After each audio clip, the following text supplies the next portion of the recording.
Morning and good evening, everybody. I am really excited to have a couple of true telecom experts join us today.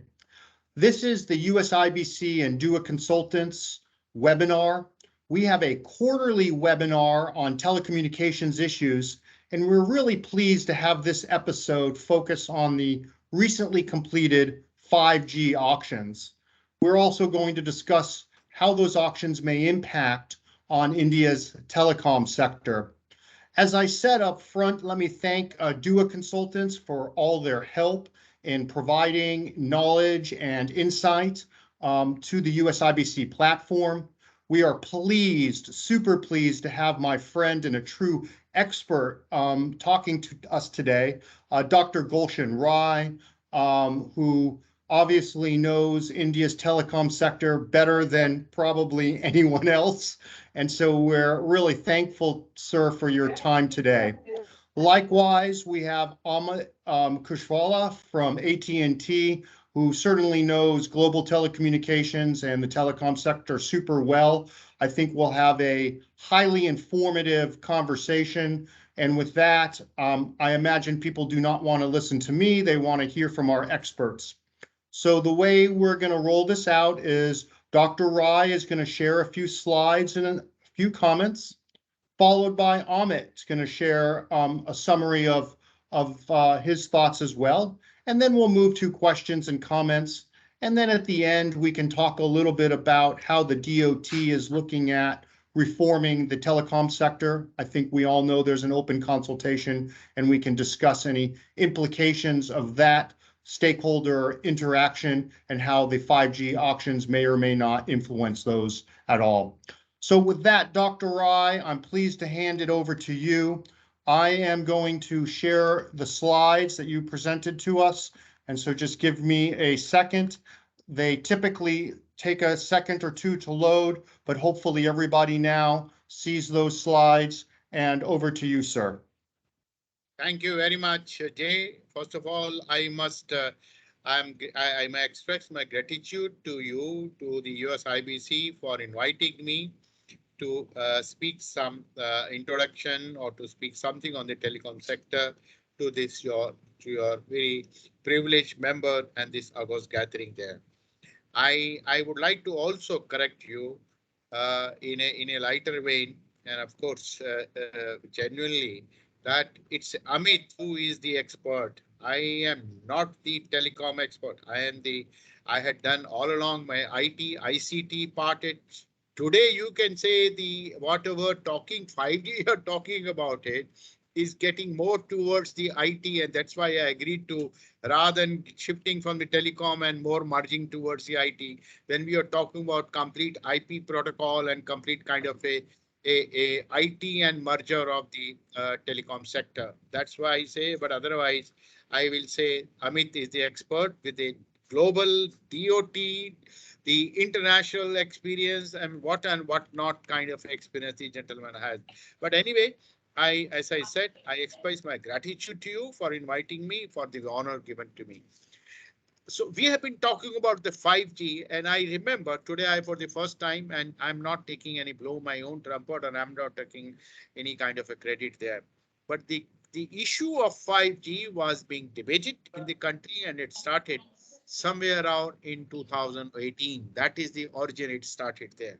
And I must tell you, without naming the telecom sector, I have been to one of the international company to the R&D center, and I mean, huge investment, and I've seen how did they develop the technology there, and I had participated few meetings in the ITU while the standards were being made for the 5G sector there. And I mean, and within the our office also, within the PMO also, I made a presentation to the Honorable Prime Minister and the other senior officer, and that is where in 2000, practically 19, in September, I said, look, many countries are focusing on 700 megahertz, spectrum there. So while we must focus on the 700 megahertz spectrum. It has gone in advantage. particularly if you look into the fiber sector. And I'm glad, I don't know how seriously it was taken, but I'm glad today my thinking was correct, which I made, I spoke there, that 700 megahertz, the right kind of things. And then whatever is follow is all before you. So friends, let me give my purpose is to introduce the subject, warm you up and then leave it to the genuine expert, that is Amit Kushwaha. Today, these are the frequency spectrum which we are talking in the telecom sector, whether it's a 1G, 2G, 3G, 4G, 5G, or maybe we have to see some of them will be applicable for the 6G or the next generation communication system. Starting from 600 megahertz, 600 megahertz is not listed, but 600 megahertz and going up to 26, 28 gigahertz. That's the scenario which we are talking about today, and these are the most important kind of a sector, if you can see band, which we are concerned. Next, Jay. Now, what are the, how did the spectrum started? I said something before that, but the spectrum has been sanctioned in 2012, 2013, 2014, 2015, 2016, 21, and 22. That's a long journey. And of course, the government also has got a lot of learnings, a lot of experience going from 2000 till to 2022. Some of the experience and learning has been reflected in the 2022 auctions also there. The speed with which auction has been done, the much lesser controversy. But so, the whole, this is the range when we had started looking to the spectrum and be commercializing and looking as a product there. TRA issued its recommendation for the auction of spectrum in April 22. Please mark the date, April 22, and the auction is over in the July 22. You can see that. The Union Cabinet approved the auctioning on June 14. And then you can see the speed with which it has been done. DOT invited the application on June 15th. Again, you see the speed, the government efficiency of calling the speed there. And then you see this, they have placed approximately 72 megahertz of the gigahertz of the airway for the auction for the 20-year tenure. And these are the bands 600 megahertz, 700 megahertz, and which I had been listed, all of you know very well. The 5G services, as was the news yesterday, was to be rolled out in October 2022 in 13 cities. But today, the Geo has hinted that they may launch services on 15th of August. That's the context setting for the 5G. You can see the speed with which the government has taken action and speed with which the government has emphasized that the launching of 5G services is essential for the growth of the economy, for the social development, for education sector, and for all what kind of a scenario which we can talk about it. Now, next, there are certain policy incentive government has announced. These policy incentives are to promote and to the 5G communication system because of the inherent advantage and more for the social benefit and to bring more benefit to the citizen or the subscriber. No spectrum usage charges. That's one is a major decision government did it. Payment of the bid amount in installment. Yeah, it has its own plus point and the negative point, which I think we will discuss. Amit will dwell on that. Upfront payment of the bid amount not required. That itself, I would say, and the moratorium on payment of bid amount, option to surrender allotted spectrum.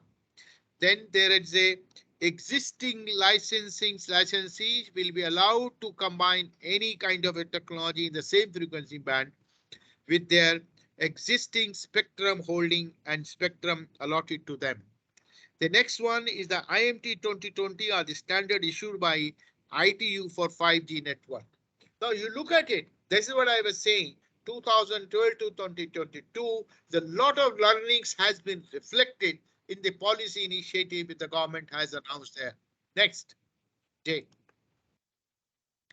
Now this is the establishment of a captive non-public network there. It has gone through a lot of debate, a lot of controversy. COI has been saying that it should not be allowed, but somehow the government is allowed. Again, it has a plus point and merits and demerits there, which can go through this sector. But in my view, if I look at the subscriber, eventually it will help the subscriber, because I mean, they can get some of the subscribe, some of the telecom service provider may introduce a service, a costly service, or maybe at higher cost there, provide a quality of service. Some benefit will come up there. To me, there's a lot. I mean, telecom service provider may object it, but if you look at the subscriber and citizen, and the large company who are a captive network like a GAIL, ONGC or IOC, or let us say State Bank of India or Punjab National Bank or such kind of organization, it will be incentive to put a secure network and the high quality bandwidth kind of thing. So there are plus and negative point of view, but in my view, telecom provider eventually will benefit of that. All the service provider will benefit, my view. Now there are certain rollout obligations. Successful bidder will have to meet the network coverage to target set out in the national policy within the timeline allotted, and then the successful bidder will only be allowed to share spectrum in a particular band only after 1 year. That's the honest kind of a benefit which we have there. Next. Now, if you look at the auction highlights there, I'm purely going auction. I'm not going back there. I have prepared the chart, which is from 2012 to 2022. Look at the size of the spectrum sold in right up to 2021, and the size of the spectrum sold in 22. It's 81%. 71%. Sorry, it's a 71% of the spectrum which is sold there. But if you calculate in other term, the 71% goes very higher. Now, for the first time, this 600 megahertz spectrum, I mean, nobody bid for that, but 700 megahertz spectrum, which was not bidded in the 2021, this year 22, it has been sold there. And one of the service provider has bought a considerable spectrum in the 700 megahertz. We can discuss why and what advantage we will go later on. But then these are the band on which spectrum has been done, right from 700 megahertz, 800 megahertz, 900 megahertz. Then the demand for 1800 megahertz because of the certain subscriber range, and then you have a 2400. And then 2100 to 2400, then the 26 gigahertz, 3.3 gigahertz and 26 gigahertz. If you look at it, the 3.3 gigahertz, because of the very nature of 5G character, got a huge purchase there. That's if you see the and you see the 76% of the spectrum, the total spectrum is in the 26 is in the 3.3 gigahertz, and that is the true international standard for 3.3 gigahertz. And the slide puts the percentage of each of the band percentage with respect to the total, and it gives you the comparative chart how things are going on. Next, Jay. Now these are the highlights of the different service provider who have bought what they have bought it. Now, the Adani, they have come for the first time. They have bought the 26 gigahertz, and it has a use in the private, non-private, and all kind of a scenario there. And the limit, and the next is the Vodafone. They have also limited their spectrum buying, and then the Airtel and the Jio. Jio is one of the telecom service provider who got the maximum the share of the spectrum of the total allocated spectrum there. Next.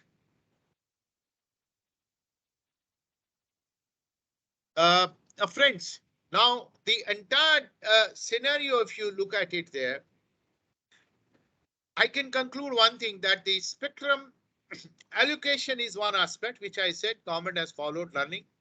But the spectrum bid itself will give you a lot of indication that all the telecom service provider has done their homework very well. Very well. They have planned a different kind of a scenarios which they are going to do. Some of these service providers are planning to launch the SA. Some of them are planning to launch NSA. One thing is very clear to me, with the 700 megahertz spectrum or the 900 megahertz spectrum of the Airtel as well as the Geo there, these two are the major player. And if you look at the strategy, more or less different strategy you find there. I'm certainly sure that their speed for the 5G speed will be somewhat asymmetric kind of a thing. Means one band will be there on one side 5G, maybe download, but the upside will be slightly different. Maybe Geo is going to have a duplex 5G. Yeah, that's what it's getting to the spectrum allocation tells us. But then the frequency band will be mixed up there. Inside one voice and then internet kind of a scenario there. It will be mixing of the band while providing services. The asymmetric bandwidth and the symmetric bandwidth, NSA and SA. So these different flavors, different kind of a scenarios get reflected from the spectrum bits what everyone has got it there, and the time will tell there. But I must say, I am saying from the point of view of subscriber, though it is said to be very rosy picture, the implementation challenges are going to be very heavy there. Very challenging things will be there because they're all going on a fixed wireless kind of a spectrum, and the fixed wireless spectrum has its own challenges in terms of implementation. Unless we get a fiber link, more dense fiber going inside it, the 5G reception, 5G kind of communication will be challenging, particularly in the dense areas, So let us see how the things unfold over a period of time there. But it's a very interesting, is a technology, all the service provider has done a lot of technological homework there. And I'm sure one of the beneficiary will be the equipment seller there. They will be one of the most beneficiary in the country. They are all following the ITU standard there. It's going to be seen. There will be the bankers will have to be very cautious because a lot of money will be has been spent, though it is going to be an installment basis, but a lot of money will have to go there. So it's a very interesting kind of thing. And I'm sure the next spectrum auction, when it happens, it will be more interesting and more learning from this kind of a auction 2022 will get reflected in the next auction there.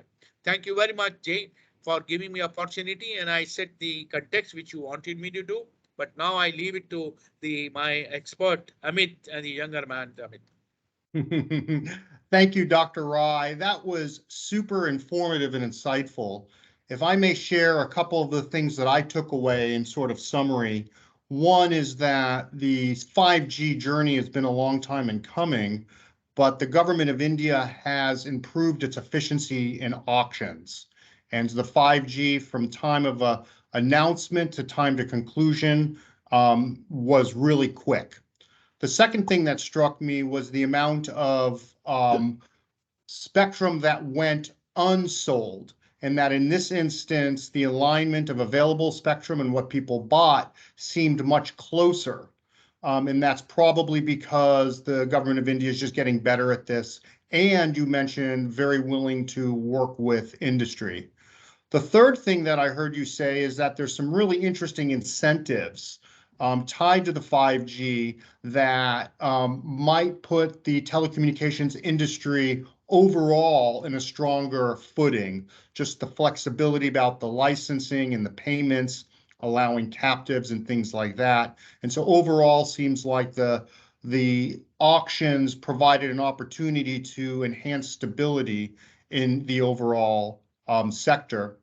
The next thing that I heard you say that was really interesting in terms of who bought what spectrum was that there tends to be an alignment with what's going on internationally. And I think that's important for a lot of reasons in terms of equipment and ecosystems. And then the last thing that I think you shared is you sort of highlighted that the new market entrant had a very different spectrum strategy than the rest. And that may or may not suggest the type of strategy that they wanted to think about.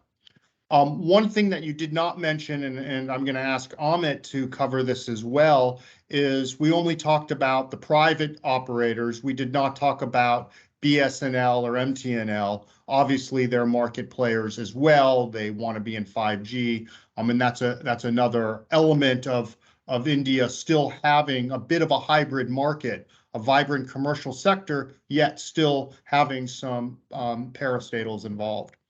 And so with that, that's a great summary. Dr. I don't know if you have any response to anything I said. I welcome it, and then I can turn to Amit. Jay, you said right thing about the government service, telecom service provider. And if you, I'm sure you are aware about it, the BSNL is in the process of implementing 4G. They were delayed. They have been delayed 4G for so many years there. I mean, there are issues in terms of the finance. There are issues into many other issues are there in that service provider. And in my view, this is a good step. The BSNL has not come down in the 5G player. They have to stabilize their system. See, ultimately, a lot of the towers which are existing will have to be used there.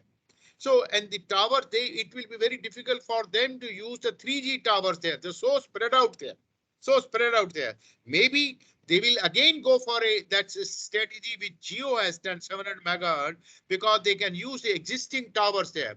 But let them stabilize, let them set up the extensive tower for the 4G which Tatas are implementing there. And then we'll have to see what 5G comes up.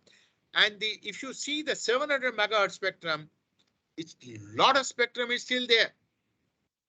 Only 56%, only 56% of the spectrum has been sold.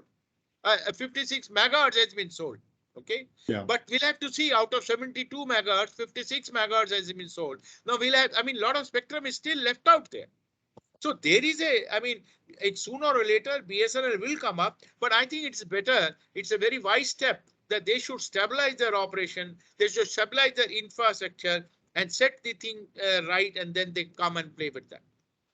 Thank you. Wonderful. Thank you for that response.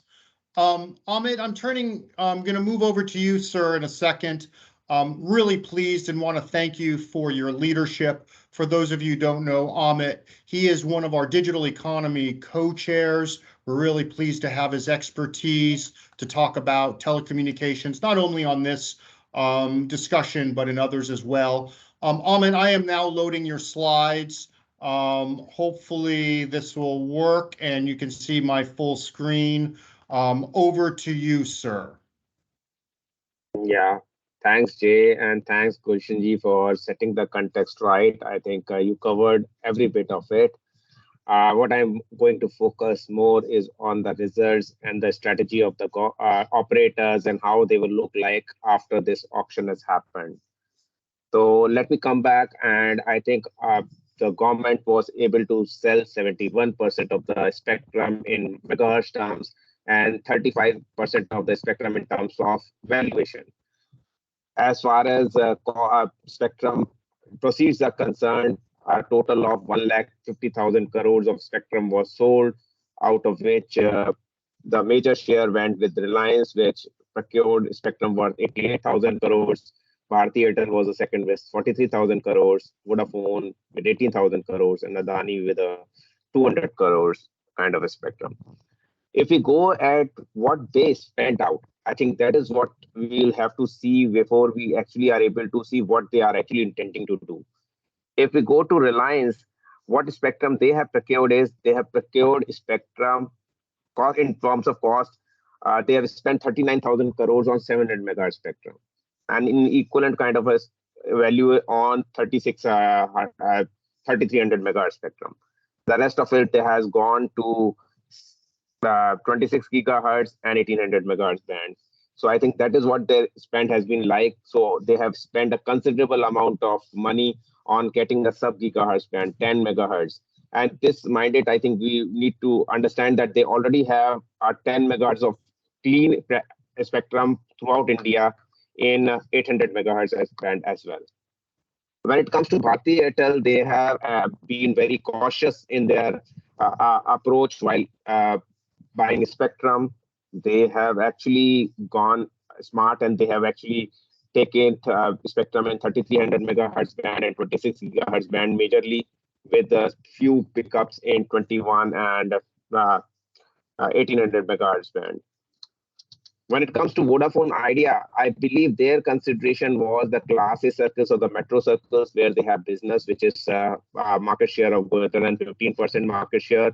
They have also gone by a calculation, I believe, in the reduction in SUC charges, because what this spectrum does is it helps in also reducing the spectrum outgo, spectrum user charges outgo, because that becomes as a kind of a weighted average. And since the spectrum coming out of this spectrum has a zero weightage, zero spectrum user charge, that helps in reducing that cost. So they have been shrewd and they have been good in doing that. However, they have picked up spectrum in various circles, so they will have caps once they are able to load it through.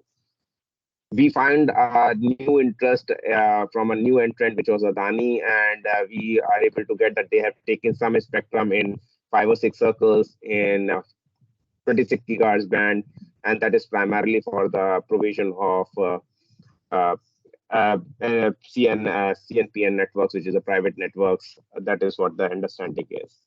So I think that is what the spectrum auction looks like when we see the results. Jay, can you move on to the next slide? Now, I think this slide shows that after the auction, if we see what a holding each and every operator is having in different bands, this gives a clear understanding of where each and every operator has a strength or has not got a strength. So I think when it comes to sub-gigahertz holding, Reliance has a more than 50% share. They have 890 megahertz spectrum across 22 circles. And this is all in unpaired terms. So that is what I'm mentioned there. Bharti Airtel has 351 megahertz, and then followed by Vodafone and BSNL, which are there.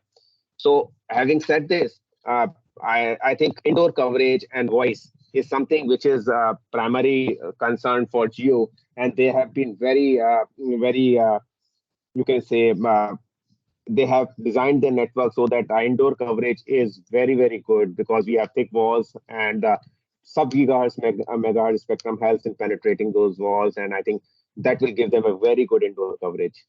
When it comes to mid-band, I think all the operators are good. Vodafone and Bharti have equivalent. Bharti and Reliance Jio have equivalent kind of spectrum.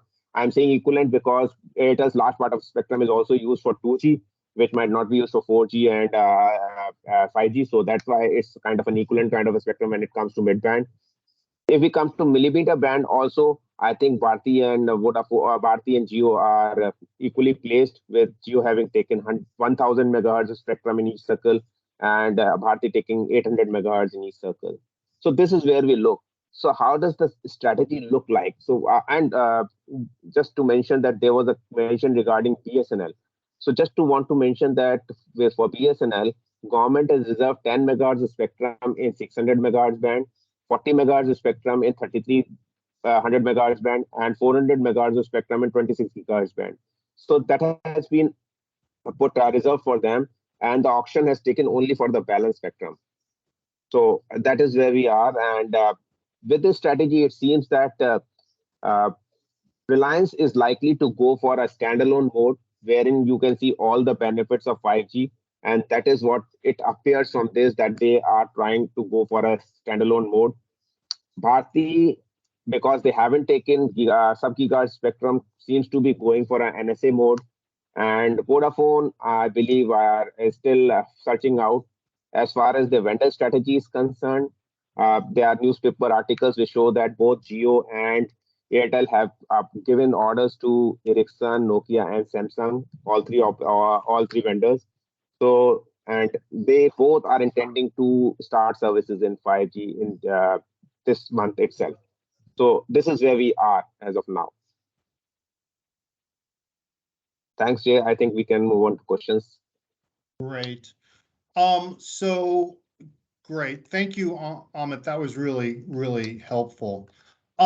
So we have I think what I would describe as a successful auction. We have three private sector vendors, I'm sorry, operators that have clear strategies. We have a new entrance, and in the new entrant, there was a lot of speculation that they would be broad-based. And based on their spectrum buy, it looks like they're going in for a clear niche. Is that correct? Yeah, that is very correct. But what has happened is since they have bought a spectrum for a price, which is they have spent a certain amount of 200 crores on this, it actually again what you can say re-raises the debate whether the spectrum for private 5G networks will be available free of cost or at administrative pricing. Because one organization has gone and bid for that kind of a spectrum for its use and for provision of enterprises at a price. So I think that debate again starts, and that would become a difficult case for the case wherein private 5G for private 5G networks, people who are wanting to have the spectrum administratively allocated without getting it without going to the operators. So I think this is area and the primary use as per the circles seems to be their captive use mostly because they have taken spectrum in Gujarat, Mumbai, uh, uh, Karnataka. I think those are the areas wherein they have their ports or they have their airports. So I think that is what they are targeting as a first step. So yeah, so I think not going very broad based, but they are going for enterprise version and mostly for the captive use. Great, thank you. So Amit, I think you raised some really good insights that sort of going forward, we may have a policy debate about whether the use of captive networks and how those captive networks obtain spectrum. Now we have a major captive network provider that actually bought the spectrum and sort of created a benchmark or expectation of pricing, and it would be kind of interesting to see how the government responds to the market dynamics and how that might impact policy later on. So I think that's a question maybe, to be determined in the future. Great. Dr. Rai, if you want to come on screen, I think we're going to ask our members now if there's any questions that they have. You can either raise your hand, or you're also welcome to put something in the chat. And so I'll monitor the chat and I'll look for hands as well. But while we're waiting for our members to ask a question, about a month ago, USIBC and the Open RAN Policy Coalition, we organized a meeting that talked a lot about Open RAN networks and how India's 5G environment represented an opportunity. Based on kind of the news coming out and the spectrum auctions, do either of you have any sort of updated thoughts or insights into how these operators are going to expand? Are they going to do it in the traditional way with maybe a little bit of ORAN here or there, or are there any big announcements that might indicate more ORAN deployments? Jay, are you asking me or to Amit? I will ask you, and then I'll ask Amit to respond as well. No, you see, many of the things, Jay, are still need to be seen how it has gone. In the meantime, one, if you have, I mean, all the members who are present here, they would have noticed that the government, a ministry, has relaxed norms for the fiber laying also. Ministry of Surface Transport has relaxed the norms, which was a little more issue with the service provider. They have relaxed the norms for the fiber. So I think the issues will start arising. Initially, as I said, my guess, what I'm hearing is that the Reliance is having an edge in terms of the infrastructure, practically on towers, because they are on a larger fixed wireless kind of a system there. That is their strength. They are going there.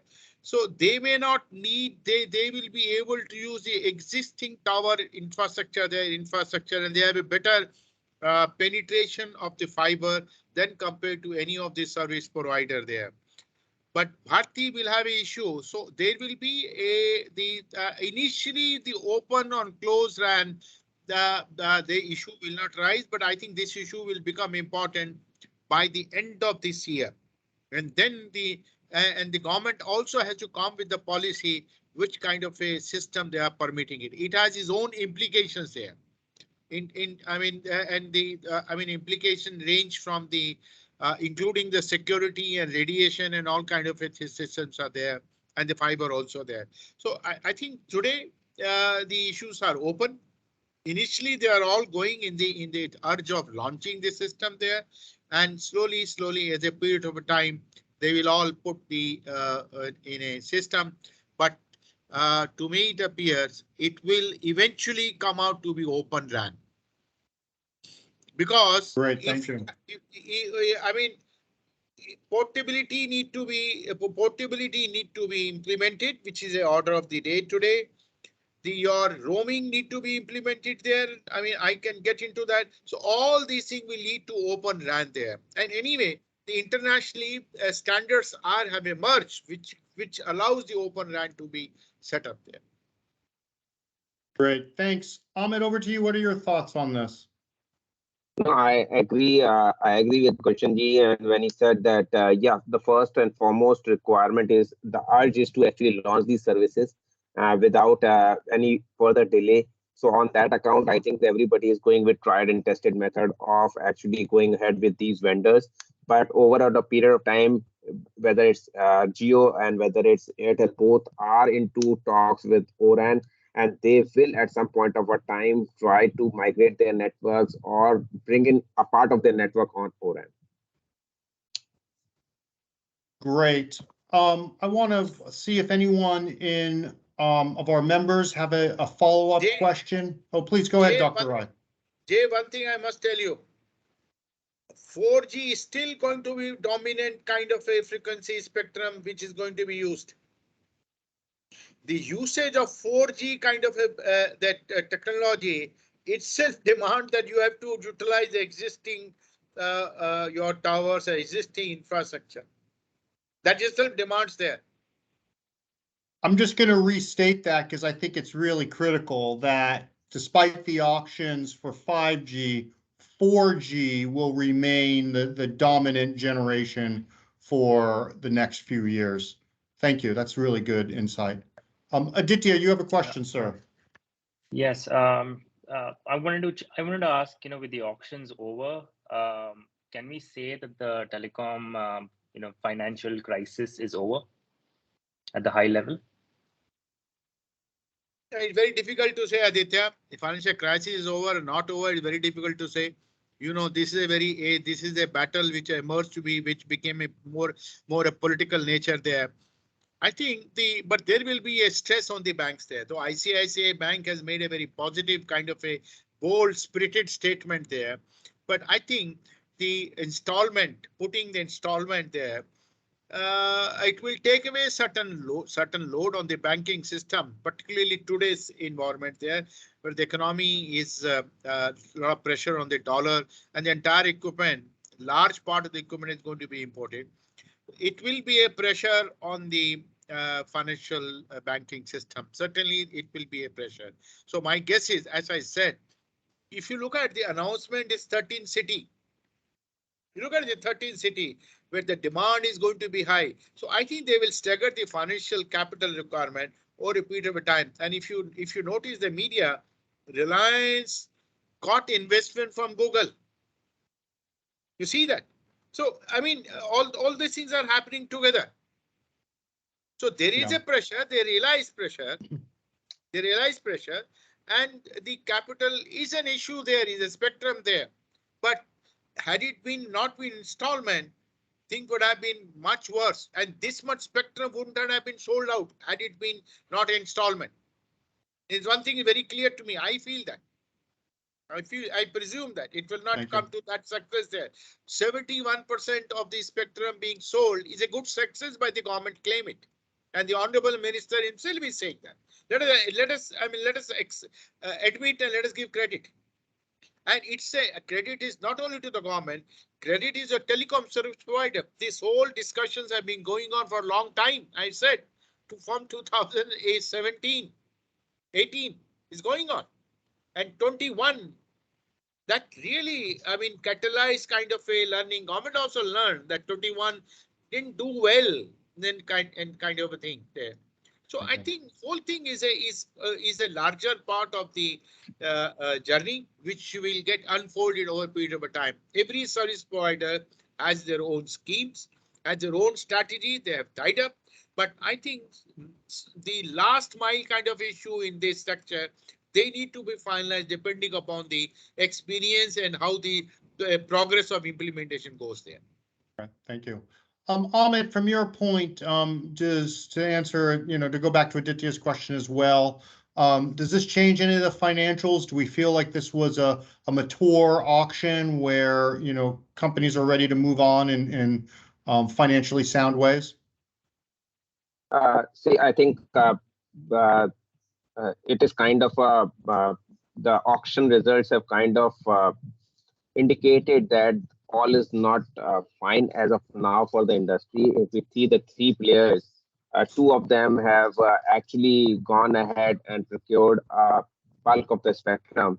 The third operator, for which we already know that which was in a financial crisis and because which was in a real state of dire state, that still is there. They haven't been able to buy that kind of a 5G spectrum.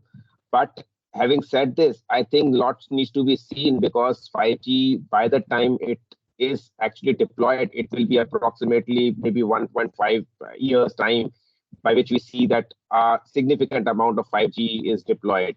And that is the time at which it will be seen that if Vodafone and is not able to actually ramp up its network and resources till that point of a time, it will might see an accelerated churn of subscribers. So at that point of a time, it is seen. So I think there are things to be seen on the funding part. There are things to be seen on the deployment part. So I think that is what will determine how we see the future. But yeah, for the time being, with the moratorium in place and with the uh, uh, payment to be done in chunks in 20 odd installments, I think for now the thing seems to be fine. But yeah, not at all. We can say that it's stable for all operators. Thank you. Thank you.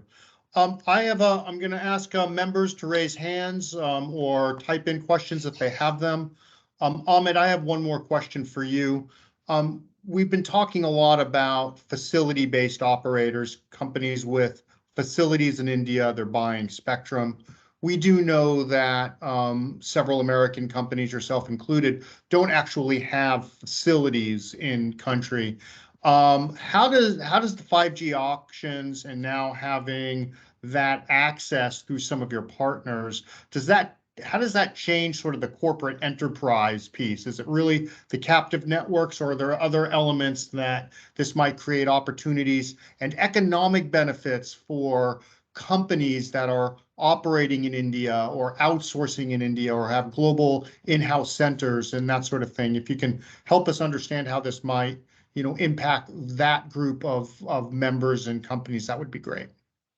So I think that is the point regarding private networks that we were talking about. I think if they come with full if they come with full vigor without any limitation on going to the operator, this will actually spur a kind of a growth for all kind of system integrators, for companies like us and for companies like other ones like TCS and everybody, because they have their systems in place. They have the equipments which can actually deploy indigenous or the 5G private networks. But what will happen is, over the course, if the spectrum issue doesn't get sorted, because what happens is, if either the operators, if you are going for operators for leasing spectrum, and if there's no policy in place to actually mandate spectrum from them or lease at a particular pricing or anything, I think that is where this will get stuck, and then you will be, and this will not spur a growth in that kind of a segment. So I think it's time to see whether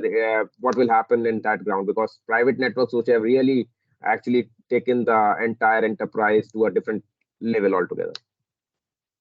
Great. Again, welcome questions from the audience, but switching gears a little bit, the DOT issued a consultation paper. And my assessment of that is they took a handful of topics that they are asking for comments at a high level. It seems fairly reform-minded, seems very positive, and it seems like they're engaging with, industry on this. So sort of two questions for you, Amit, and I'm happy to have Gulshan Rai join as well. Overall, are there things that we can sort of distill from the direction based on the consultation and how it's written and the topics covered?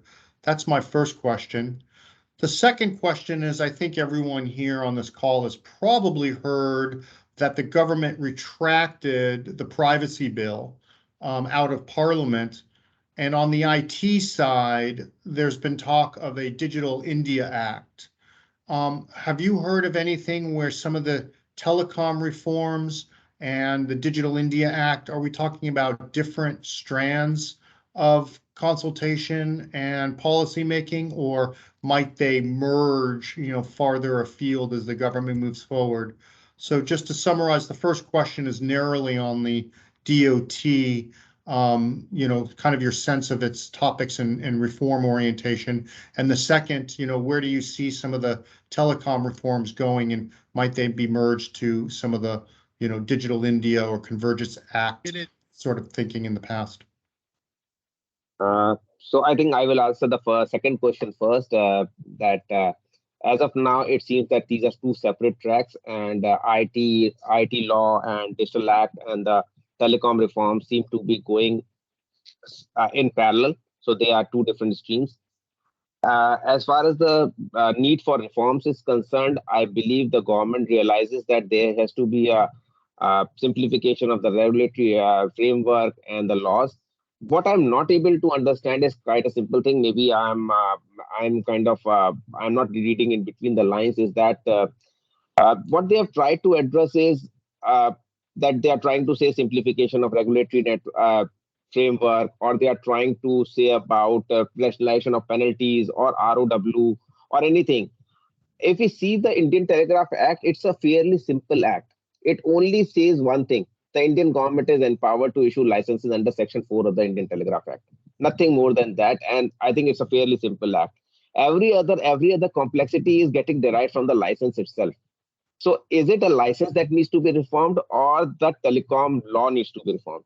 I think I don't have an answer to it, because whatever they are talking about in the new telecom framework is coming from the license and not coming from the law. Whether it's lawful interception, whether it's your licensing framework, whether it's your overly regulated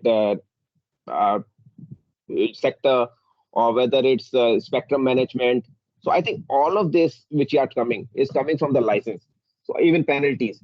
So that is where I have a kind of an understanding gap, whether you want to reform the license or they want to reform the Telegraph Act. Thank you. That's actually really, really valuable, particularly as we start to develop our response. Dr. Rai, over to you, sir. So, no, very interesting point you have asked, and very interesting answer Amit has given there. See, first of all, yes, the privacy bill has been taken away, withdrawn. There's so much efforts there, and they're talking about two laws there: Digital India Act, and they're talking about some law to regulate digital public infrastructure. That also is being talked about. If you ask me, my opinion, purely my opinion, I mean, it has nothing to do with any other government things there. Lot more work need to be done to bring clarity on those kind of thoughts which they have it. It was necessary to withdraw because the government went on two separate schemes, one for the privacy data, personal data, and then in the meantime, the draft came for the non-personal data also. They tried to amend the personal data bill, section 91. Lot of the clause 91 in the PDB bill. Lot of issues raised in the PDB bill on the section 91. Then the amendments were proposed by the standing committee in there, that one of the 81 amendments which the standing committee has proposed there. They try to do that, and they try to bring non-personal framework also in the personal there. But today the government, I believe, has realized that the non-personal data is much more important than the personal. In my, if you ask my kind of a take on my experience and my whatever I can say, there is no difference between personal and a non-personal. You give me the lot of non-personal data, I will identify the person also there. It's not difficult to do that. Today it is becoming metadata and all kind of a thing. Today the distinction between the personal and non-personal is getting more and more blurred. And maybe it is for this reason that internationally, if you look at GDPR in many other countries, they went on a personal and they didn't announce. They are waiting to see how the non-personal framework need to be done, and they have realized the importance of it. And all the international framework, GDPR and other, they are under pressure to go for a revision there. And in fact, US also, where you are sitting now, they are also coming on to the personal data framework, and we have to see whether they distinguish between personal and non-personal. In my view, that may be the larger, stronger factor in the part of the government, in the mind of the government, to look at it. Should we try and put a composite comprehensive data bill which will take care of which will address the personal as well as the non-personal kind of data? And my thinking, my speculation, but we'll have to see how the time comes up there. The Digital India Act, I'm also hearing, I mean, the power corridor, the way you are hearing it. But I think, as I said, the concept, we need to understand what concept they are talking about. So many things are being talked about it. Yeah. Thank you. You asked Amit, the telecom department is going to come out with a discussion paper on the telecom law. What telecom law will come out today? They are talking about, their thinking is to replace the Indian Telegraph Act, 8085 kind of a act there. To address the today's technology there. But today, if you talk about the technology, whether it's going to be part of a Digital India Act or digital or part of something else, that we'll have to see. Yeah. Ultimately, the example J is before us.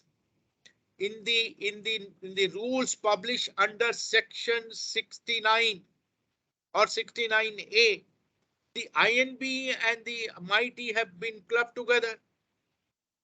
You see that? So the merging, the bringing INB, the entire channel, entire kind of a OTT platform under the IT Act, by virtue INB domain bringing under the IT Act. I think these are the signs which reflects the government is looking for some sort of a convergence there. This is the need of the hour to look for the convergence there. But it's a big challenge and it's going to be very difficult. Thank you, sir. We have a couple of questions from the audience I want to make sure that we address. One from Raghu Raghuram. Thank you, sir, for the question. What's the stance on the operators or the government on Open RAN? And I'm going to tie in the second question, and are there any requirements in the India ecosystem for 5G? So the status of Open RAN, and are there any requirements for Indian technology in the 5G space? Amit, you want to go? Amit, you want to go first? Yeah, I can. So I will go with the second question. Are there any requirements requiring Indian ecosystem in the 5G deployment? Technically and per se, no.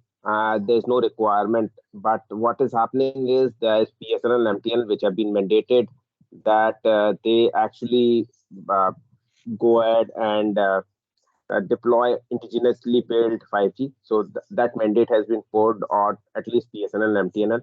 As far as the private operators are concerned, no such restriction. However, there is a restriction around the procurement of equipment, and wherein there is concern about procurement from certain vendors.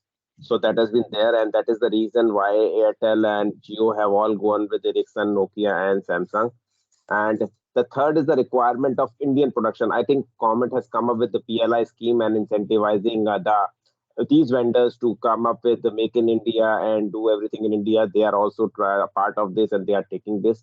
So that is here we stand, that while on the manufacturing side, government is incentivizing the vendors, there is no per se requirement for the Indian operators to go for Indian ecosystem strategy.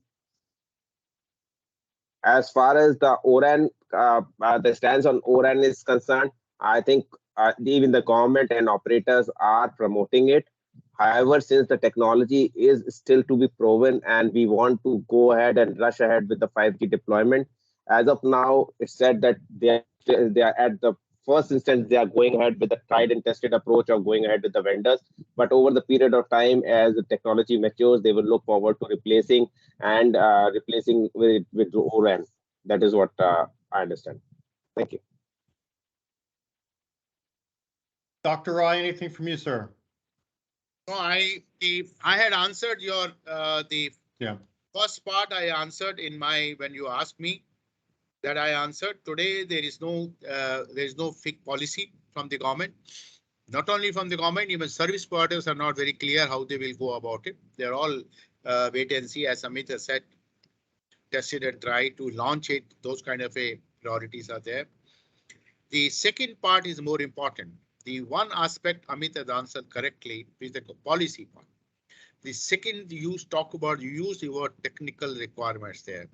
If someone really wants to benefit the 5G kind of environment, the applications need to be 5G enabled. That scenario need to be there. You need to have a security issue will become very, very high. All the data will lie at either the tower or my mobile phones. Okay, we have more than 1 million 5G enabled phone in the country, but those has to be seen, tested. How does it go through that? Applications. So the application and the rest of the infrastructure, in my view, in not very far, your whole DNS kind of a structure also will require a positive, appropriate reforms there. That will go through that. Maybe IPv6 will be necessary much shorter, much earlier than anyone may be thinking about it, because the number of IPs will be needed more. 5G kind of a scenario will require that. So I think, on a technical architecture, there will be a lot of changes would be needed, but it will be over a period of time.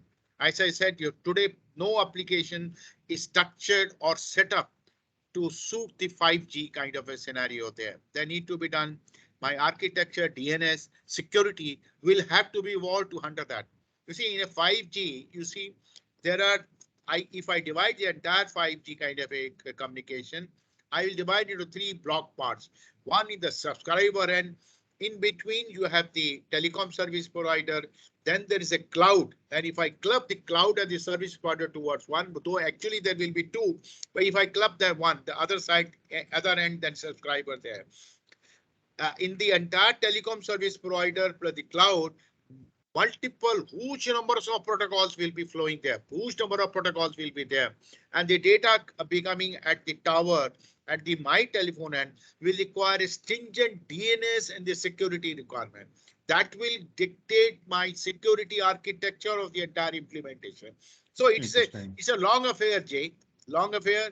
And I would say it offers but let us be optimistic. It will push the market for the IT product, ICT product in the country. That's what I look at it there. But it's a great challenge for the service provider. Wonderful. Well, up front, we promised both expertise and insight, and gentlemen, you have provided both. I really want to thank you, Dr. Rai and Amit, for your time and for your insights as well.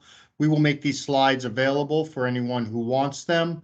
I want to thank DUA Consultants for supporting USIBC on a quarterly basis and look forward to some additional conversations in the coming months about 5G and other telecom issues. And with that, I want to thank our members for your time as well and appreciate your attendance. And have a safe afternoon or evening in India. And we will talk with you all soon. And thank you again. Bye now. Thank you very much. Bye. Thank you. Thank you, Jay. Thank you, Amit. Thank you very much. And Bye thanks now. to all my friends who have been listening us and bearing us. Bye I'm including Amit also, he's my younger, I'm including him also. Bye bye. now. Good night. It's always a pleasure to hear you, Gulshan ji. Thank you. Bye. Good night.